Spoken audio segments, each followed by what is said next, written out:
Bismillahirrahmanirrahim. Assalamualaikum warahmatullahi wabarakatuh.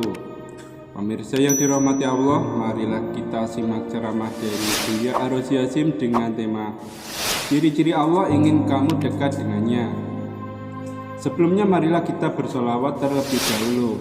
Allahumma sholli ala Sayyidina Muhammad wa ala ali Sayyidina Muhammad. Selamat menyaksikan. Apa ciri-ciri orang dapat hidayah? Apa ciri orang hijrahnya benar? Pertama, coba ini dicatat. Diingat-ingat kalau nggak dicatat. Kalau bahasa Arabnya al-wuqu' fi amalil birri bil isti'dadin lahu. Mudah beramal meskipun tanpa mengkondisikan diri.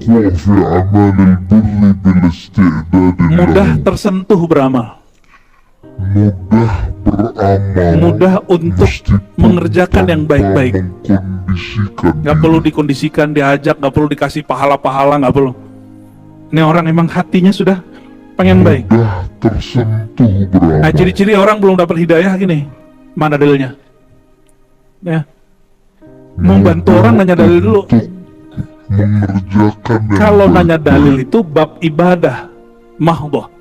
Tapi kalau mau bantu orang gak usah nanya dalil. Gak perlu dikasih pahala-pahala, gak perlu.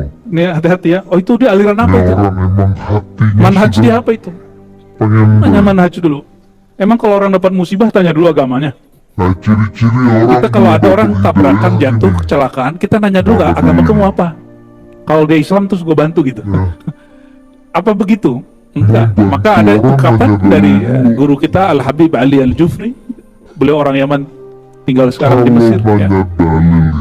Al-insaniyah qabla tadayyun. Sisi manusiawi itu lebih awal daripada sikap beragama. Bukan agama. Sikap beragama lain dengan agama. Kenapa? Sisi kemanusiaan itulah inti orang beragama.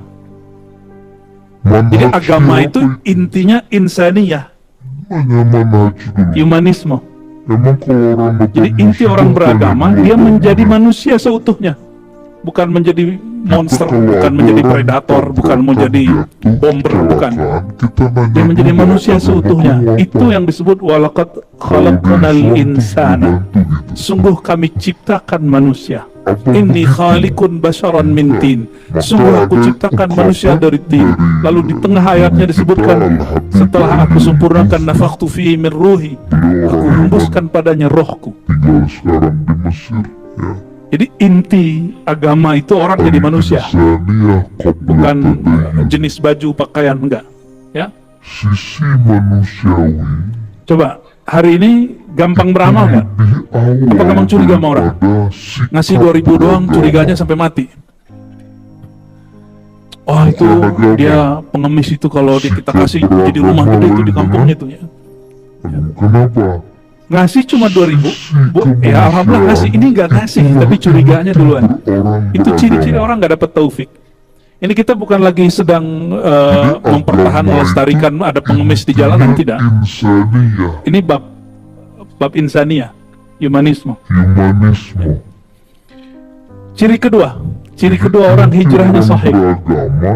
Dia dapat hidayahnya benar. As-salamatu minadz dzanbi ma'al mail ilaih. Ini mesinnya Allah. Ada kecenderungan melakukan suka bermaksiat, tapi selalu terhindar. Udah begitu belum? Itu gimana caranya? Ada caranya. Alaikum bil jamaah. Begitu kata baginda Nabi Muhammad SAW. Hendaklah kalian berjamaah. Jadi cara supaya kita nggak terjebak maksiat, padahal kita doyan maksiat, berjamaah. Itulah rahasia pembunuh 100 orang, yang ke-100 itu yang dia bunuh ulama. Apa kata si kiai yang ke-101? Kamu tinggalkan kampungmu. Karena untuk meninggalkan maksiat itu perlu komunitas yang baik. Jadi lingkungan itu paling oke. Jangan heran ya nanti akan banyak kemaksiatan dilakukan oleh orang yang zahirnya soleh. Kenapa? Dia memelihara, melestarikan komunitas buruk lamanya. Nauzubillah subhanahu. Antum jangan heran nanti ustadz dai terjebak LGBT nanti. Jangan heran. Ini kabar buruk aja. Ya. Kita tidak benci pelakunya. kita cuma kasihan ke pelakunya. Ah, itu Siapa yang pernah terjebak tidak usah merasa hina, cepat kembali. kalau kita Ya. kasih Waman taba kaman la zanbala. untungnya itu. Orang yang tobat seperti tidak pernah melakukan itu. Itu pandangan Allah. Ngasih Jadi Allah cuma memandang duit. orang tobat seperti dia tidak melakukan Ngasih dosanya. ini nggak ngasih. Nah, tumbuhkan harapan itu. Tidaknya duluan. Gak usah kemudian membangun image di depan makhluk, bangun image di depan Allah Subhanahu Ini kita wa ta'ala. bukan lagi sedang Jadi selamat, mempertahankan mau maksiat terhindar, mau maksiat terhindar. Kenapa? Orang ini sibuk berjamaah, pulang-pulang udah capek, nggak ada kesempatan maksiat. Maka tiap hari ngaji. Kami di Ribat hampir tiap hari ngaji. Pagi khusus untuk akhwat, malam itu pindah-pindah. Ribat ini, ribat itu, ribat. Sehingga udah capek di situ, udah nggak sempat maksiat. Tetap ada gesekan sesama. Jadi minimal maksiat kita di dalam diri sudah selesai. Tinggal diperbaiki akhlak sesama kawan. Karena kemunafikan yang kita sembunyikan di dalam itu lebih bahaya kalau dipelihara. Ya. Maka orang Islam itu al-mu'min al-qawi itu nggak ada namanya malas-malasan di rumah. Dia pasti tiap hari nyari majelis. Kalau nggak kerja, khidmat dia cari majelis. Antum pasti jadi orang positif. Ya, nanti lupa. Lama-lama kecanduannya kepada maksiat hilang. Maka kalimatnya di sini, assalamatu minadz-dzanbi ma'al maili ilaih. Kamu sudah addicted, sudah kecanduan maksiat, tapi Allah selamatkan. Itu maksudnya. Itu ciri-ciri orang yang dapat hidayah. Nah, semoga kita termasuk, amin. Ya. Jadi cara supaya kita nggak terjebak maksiat Wastikhraj doa wal ibtihal. Itulah Mudah rahasia hati itu untuk melafazkan doa-doa yang positif. yang ke-100 Ciri-ciri orang hijrahnya benar. ulama Dia nggak suka ngancem orang pakai doa. sikir Dia suka membuka rahmat, pintu rahmat dengan doa. kamu tinggalkan Sudah begitu belum? kampungmu Gampang putus asa nggak? karena Celakalah aku. Suka ngomong gitu nggak? meninggalkan Matilah aku. maksiat itu Atau penuh matilah kau. Nah, sama juga itu. Celaka kau. Cuma karena beda faham pergerakan. Kita neraka-nerakain orang coba. Saya sedih sekali. Cuma karena perbedaan ideologi. Di Indonesia ada NU Muhammadiyah, ya, ada apa lagi? Orang yang Yang resmi, yang nggak resmi yang disebut. Pokoknya udah dibubarin. Ya, NU Muhammadiyah, santri, kemudian perkotaan kan beda. Ada Ikhwanul Muslimin, ada Jemaat Tabligh, ada Salafi, ada Sufi. Antum jangan heran nanti Perbedaan-perbedaan ini kalau kita lihat, jangan kemudian mengatakan oh orang itu terlaknat itu ya. Mubahalah aja, dikit-dikit mubahalah. Mubahalah itu bukan sesama muslim. Mubahalah itu kepada non-muslim yang mengaku dirinya bertuhan kepada Allah dan merasa dirinya benar, baru kita mubahalah. Maka kalau ada orang Islam ajak mubahalah, itu orang jahil. Orang jahil, berarti dalam diri dia ada merasa paling benar. Dan itu penyakit kibriyah namanya, kesombongan. Dan itu penyakit iblis. Hati-hati, nggak semua orang mubahalah itu soleh ya? Karena Imam Salafus Saleh Zulnun Nusri, apa kata beliau? Ciri-ciri orang-orang yang dapat hidayah, dia membuka pintu rahmat dengan doa, bukan ancaman, bukan menutup. Berarti kalau dibalik, ciri-ciri orang nggak dapat hidayah apa? Kalau dibalik, sulit diajak berbuat baik, walaupun udah dikasih dalil. Apalagi yang kedua, jadi selama kalau tadi mau maksiat doyan maksiat tapi nggak sempat maksiat. kenapa? Orang Kalau ini apa? berjamaah pulang-pulang Maksiat doyan. capek, nggak ada kesempatan Selamat. maksiat. Nggak selamat. Bahkan kepada maksiat yang dia nggak niatkan, dia terjebak. Ciri-cirinya. Kami di Ribat hampir tiap hari ngaji. Kebanyakan maksiat yang dilakukan itu adalah maksiat yang dibenci oleh orang yang sok merasa suci. Ini perhatikan. Malam itu pindah-pindah. Jangan pernah merasa sok suci. Terus melihat orang melakukan maksiat, kita jijik dengan orangnya. Udah capek Antum di situ, tunggu nggak aja sempat timenya. maksiat. Karena apa yang kita lihat pasti kita tiru. Manusia itu meniru paling gesekan sempurna. sesama. Apa yang kita lihat pasti kita tiru walaupun kita benci. Maksiat kita di Jadi dalam otak diri bilang sudah nggak bener nih, selesai. tapi nafsu menikmatinya. Tinggal Jujur aja, diperbaiki ya, benar kan? sesama. Dan yang terakhir, ciri-ciri orang yang takdir buruk dia adalah tidak dapat hidayah apa? Menafikan yang kita sembunyikan Sulit di dalam mendoakan itu kebaikan. lebih bahaya kalau dipelihara. Ya, Doa itu maka jeritan hati orang paling dalam. Islam itu, Bukan bahasa Arab Allahumma Allahumma, itu lafaz doa. itu nggak ada Doa namanya itu hati balas-balasan menyeru dulu. Allah Subhanahu wa taala. Maka yang disebut Pasti doa itu tiap hari jeritan dari hati. majelis. Orang yang suka menjerit Kalau positif nggak kepada Allah, kerja, itu orang dapat hidayah. dicari majelis. oleh karenanya memberantas Antum kemungkaran mesti jadi orang paling positif. basicnya adalah Ya, bilqol, nanti benar nggak? lupa. Siapa yang nggak sanggup merubah dengan tangannya, dengan lisannya, nggak sanggup dengan kolbu. Apa maksudnya? Jangan benci pelakunya, benci saja perbuatannya. Itu yang disebut bilqol. Ya, itu ciri-ciri orang dapat hidayah. Sudah kecanduan maksiat, tapi Allah selamatkan. Itu maksudnya. Berarti hidayah itu takdir. Orang yang Takdir, cuma kita diberi kesadaran untuk memilih. Kesadaran ini bahasa Arabnya al-kasab, Amin. usaha. Usaha ini yang nanti dipertanggungjawabkan di hadapan Allah Subhanahu wa taala, ya. Lalu Imam Al-Baihaqi menyebutkan kaidah-kaidah daripada takdir. Banyak orang berpikir bahwa Allah itu kalau sudah menakdirkan sesuatu maka Allah wajib melakukan itu. Apa kata beliau? Coba perhatikan.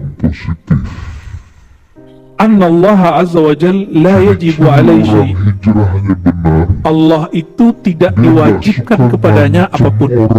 Allah nggak punya kewajiban. Tapi Allah kalau janji pasti menepati. La yukhliful mi'ad. Tapi Allah tidak punya kewajiban apapun. Jika Allah berkehendak tidak memasukkan orang beramal masuk surga, suka-suka Allah. Allah nggak punya kewajiban apa, tapi Dia berjanji jazaa'an bima kanu ya'malun, bahwa orang yang beramal pasti dapat balasan. Matilah kau. Tapi Allah tidak diwajibkan oleh seorang pun kecuali dirinya mewajibkan dirinya. Beda faham. Maka kita nggak boleh nuntut Allah. Kita merahkan orang coba. Ini kebanyakan orang berdoa itu nuntut Sama Allah, sekali cuma karena menuntut Allah, mengingatkan Allah, padahal Allah nggak pernah lupa. di Indonesia. Sejak kapan Allah lupa sehingga perlu diingatkan dengan doa-doa kita? Ya, Sejak kapan Allah lalai sehingga perlu kita bernazar, berjanji dan mengancam Allah Ta'ala? Kalau ini benar nih, kalau ini oke nih, saya puasa 7 hari. Emang begitu? Emang begitu kita bertuhan? Maka Sayyidina Muhammad SAW di hadis Bukhari mengatakan, nazar itu la yustakhraju illa min bakhil. Tidak pernah keluar kecuali dari orang yang bakhil. ada ikhwan muslimin. Maka jamaah malam ini yang pernah bernazar, tunaikan nazarnya. Next, jangan bernazar lagi. Ya, Perbedaan-perbedaan Oke. ini kalau kita jangan bernazar lagi. Ingin hidup bahagia, jangan kemudian hindari nazar. mengatakan Ya. bahwa orang itu terlaknat. Wala illata li san'ih. Ini kaidah Ahlussunnah. Perbuatan Allah itu tidak memerlukan kausalitas. Apa arti kausalitas? Sesama muslim Sebab musabab. Allah nggak perlu. membahayakan Karena dialah sumber semua sebab. muslim Ya. yang Jadi Allah nggak perlu alasan mau menciptakan bahwa Muhammad bin Abdullah itulah Muhammad Rasulullah. Itu Allah nggak perlu alasan. Suka-suka Allah, suka-suka gua gitu. maka kalau ada orang Islam aja Kita aja boleh ngomong begitu, masa Allah nggak boleh begitu. Itu ego.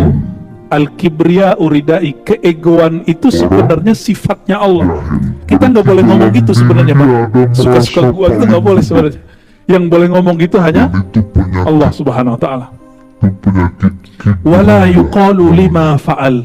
kesombongan. Tidaklah pantas ada yang bertanya kepadanya, kenapa engkau lakukan ini ya Allah? Hati-hati. Ya Allah, kenapa begini? Kenapa begitu? Kenapa begini? Suka begitu nggak? Saya pastikan hidup antum sengsara sampai mati.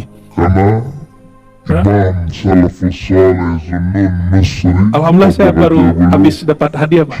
Jatuh dari motor. orang yang dapat Dan lumayan. hidayah Tapi waktu jatuh saya bilang alhamdulillah. buka Yang lain pada cemas, kitanya biasa aja. Alhamdulillah. Lain pada tegang, kita biasa aja Pak. Alhamdulillah. Dan nikmat itu di hati. Betul gak? Apa itu nikmat? Antara al-mun'im, annallaha huwal mun'im al-haqiqi.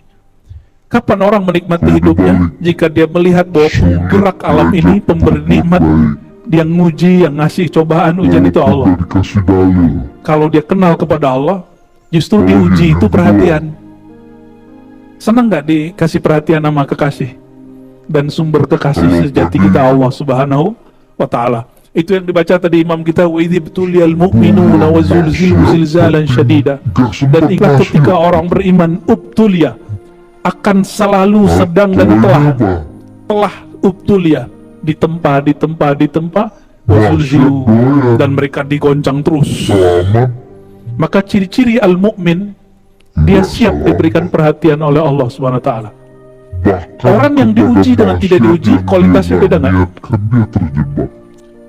Motor yang diuji terus dijual dengan motor yang cuma dirakit di bengkel nggak diuji, beda nggak hasilnya? Maka ujian itu anugerah. Sejak kapan seorang hamba memperhatikan bahwa dia diuji itu anugerah, dia dapat hidayah? Ya. Tapi kalau masih mikir ujian itu berat, ujian ini berat, berarti ente belum dapat hidayah. Nih, rumus sederhana malam ini. Siapa yang meyakini dia dicoba, diuji oleh Allah dan itu berat, berarti dia belum mendapatkan hidayah. Sederhana tuh? Ya. Nggak ngeri sih, biasa aja. Kenapa ada hadis yang kita bacakan sebelumnya? Ini saya loncat sedikit. Ini hadis sahih, ada di Sahih Muslim, ada juga di Sahih Bukhari, seingat saya maknanya. La qata'amal iman man radiya billahi rabba wa bil islami dina wa bi Muhammadin nabiyya. Zaqa, pasti merasakan ta'amal iman, lezatnya iman. Iman itu ada lezatnya. Ciri-ciri orang yang iman itu makanannya kolbu, berarti dia ada rasa, ada zauk. Zaqa, kata bendanya zauk. Maka istilah zauk digunakan oleh para ahli zikir, ahli tasawuf, ternyata diambil dari hadis yang sahih, hadis Imam Muslim ini. Zaqa ta'amal iman, akan merasakan zauk manis nikmatnya iman. Tiga saja. Man radiya billahi rabban, yang dia menerima takdir Allah seutuhnya. Sudah terima belum? Nerimo. Ridho itu senang. Apa ciri-ciri orang ridho? Satu saja. Diberi yang pahit, rasanya sama dengan saat dia diberi manis. Batinnya sama. Di lisan boleh beda. Saya mau tanya, cabai itu pedas atau manis? Kenapa doyan? Kenapa ridho? Karena sudah tahu. Ya, sudah tahu. Maka takdir itu senikmat itu. Senikmat makan pakai cabai hijau. Allahumma sholli ala Muhammad. Apa maksudnya? Lalu beliau menukil hadis-hadis untuk memotivasi orang supaya kuat membaca takdir Allah. Apa kata beliau? Dari Abu Hurairah, Nabi Muhammad SAW bersabda, "Ala u'allimuk, maukah engkau aku ajarkan, ala kalimatin min tahtil arsh, dengan satu kalimat yang Allah terbitkan kalimat itu langsung di bawah arsy. Min kanzil jannah, ada di perbendaharaan tertinggi surga." Kalimatnya kita sudah dengar dari kecil. Kita diberi kesadaran untuk memilih. Ini kalimat oleh Imam Baihaqi mengatakan, ini supaya orang merasakan nikmat menjalani takdir. Kalimatnya yang kita gunakan menjawab hayya ala sholah, la haula wala.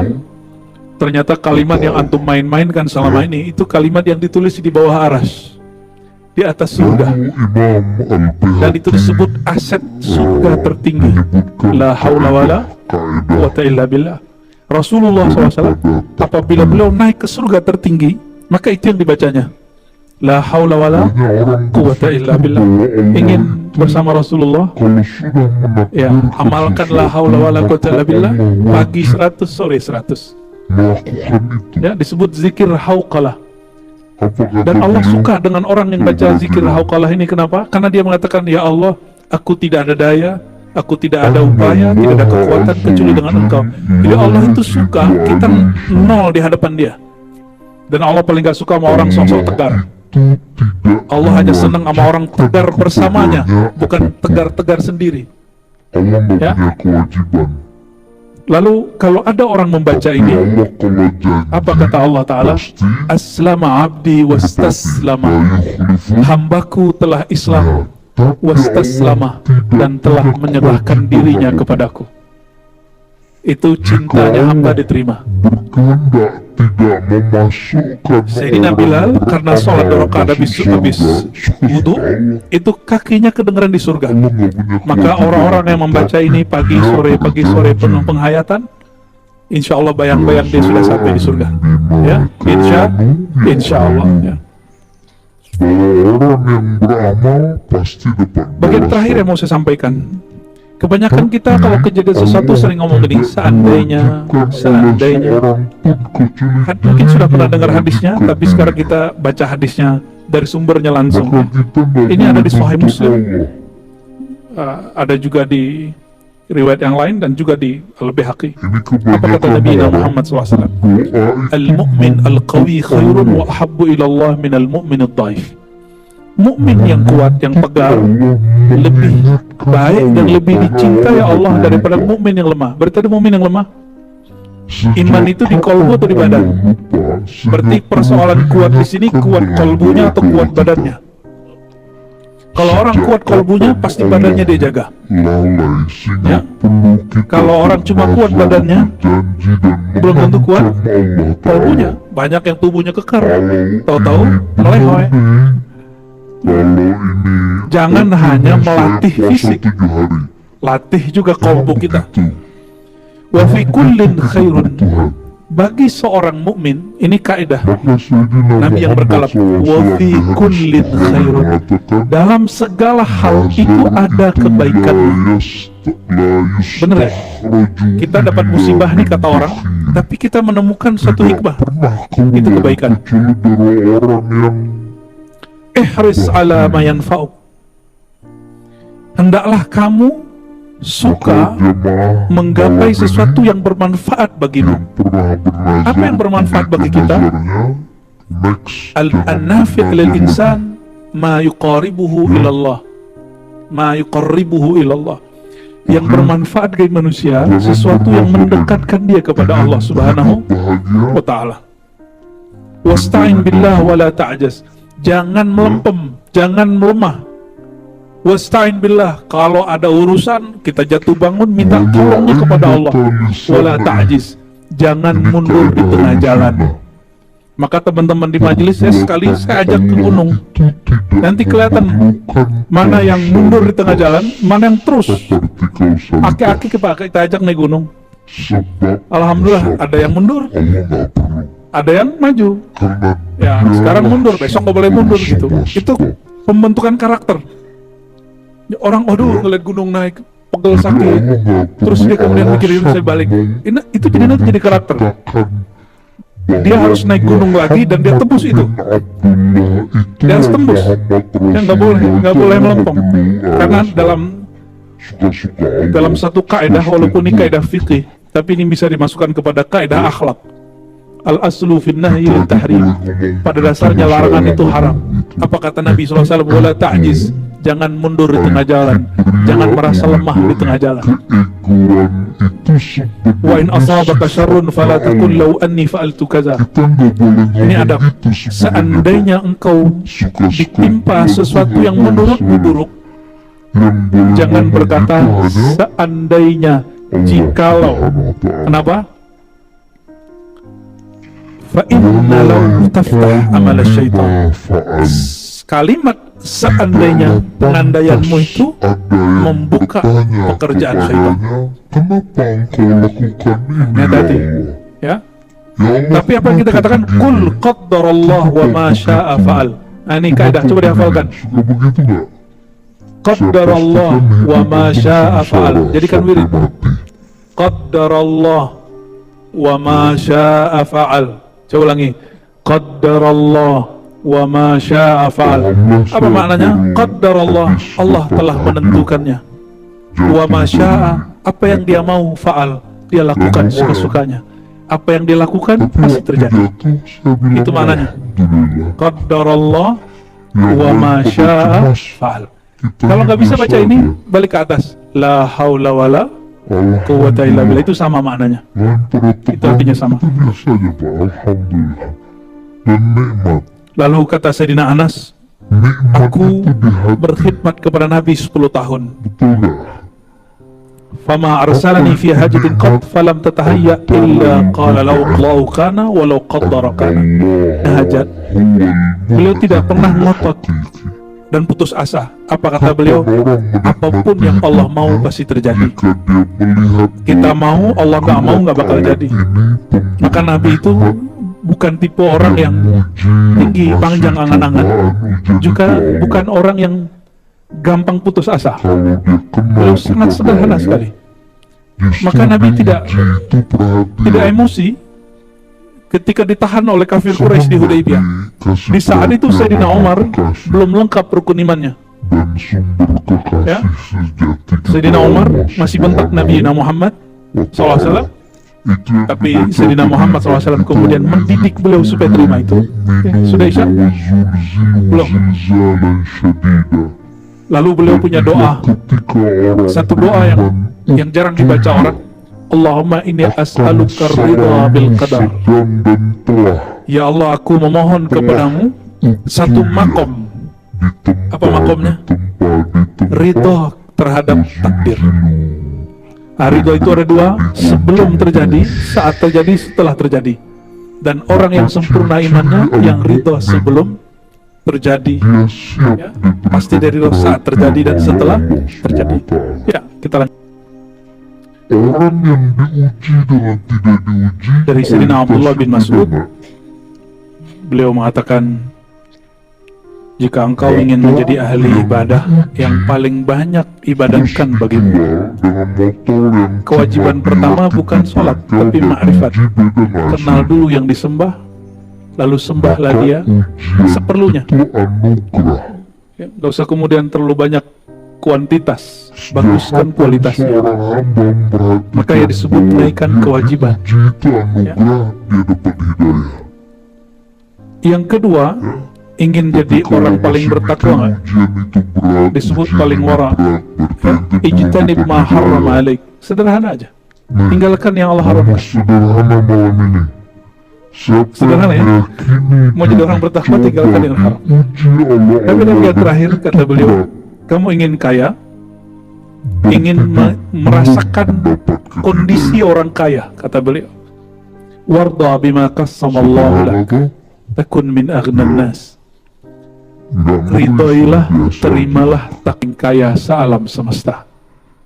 Jadi ada hadis yang stylenya orang- dibacakan sebelumnya, orang kaya yang itu saya baca bukan sedikit. baju, bukan jam, Ada apalagi hadis sahih, ya kasyaf gitu ya. Enggak disuruh. Yang disuruh sembahlah dia, apapun rasanya. ada Emang kalau nggak kasyaf, nggak ngeliat cahaya, terus nggak nyembah Allah gitu. Kalau badannya nggak merinding, terus nggak sholawat ya. Berarti antum cari merinding apa cari sholawat? Jam. Belum membahas takdir ini belum selesai. Nanti